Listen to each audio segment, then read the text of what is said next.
নিশ্চয়কৈ কলিয়াবৰত বিভিন্ন ঠাইত শিলা বৰষুণৰ বৃষ্টিপাত হৈ আছে।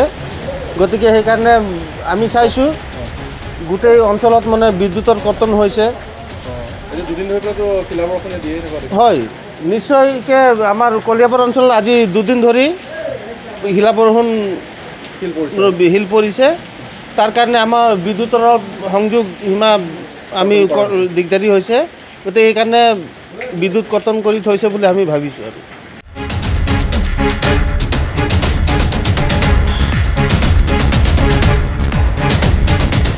রাত্রি যে আমাদের এত অঞ্চলে যে ঝড় বৃষ্টি তুফান হয়েছে, সেটাতে আমাদের এত অঞ্চল ময়নারপাড়, কুইয়ারকুড়ি, কাটিগড়া তৃতীয় খণ্ড এত অঞ্চলে ব্যাপকভাবে ক্ষতিগ্রস্ত হয়েছে। ম্যাক্সিমাম 80% মানুষের ঘর বাড়ি এবং গাছপালা এবং ইলেকট্রিকের তার তুরগুলো সবগুলো ছিঁড়ে আমাদের একদম শেষ হয়ে গিয়েছে।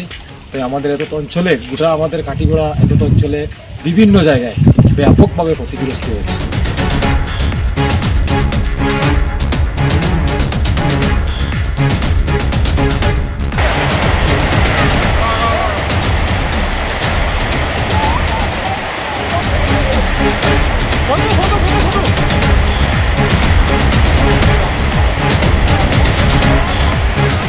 লাইন নাছিলেও তাৰ মাজতে লাইনটো এবাৰ আপ ডাউন কৰি আছে, আহে যায়।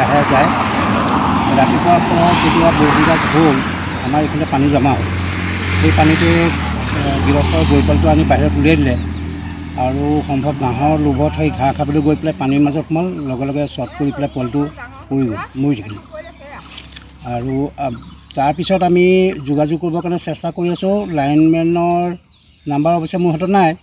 বিল কালেক্টৰ তেওঁ আৰু এনেকৈ কিছুমানলৈ ফোন কৰিছোঁ, কোনো ফোনটো নুঠায়।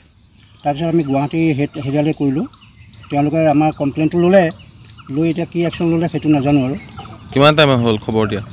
খবৰ হোৱা এতিয়া 1 ঘণ্টাৰ ওপৰ হ'ল। আৰু লাইনটো কাটি দিলে নে নাই নাজানো।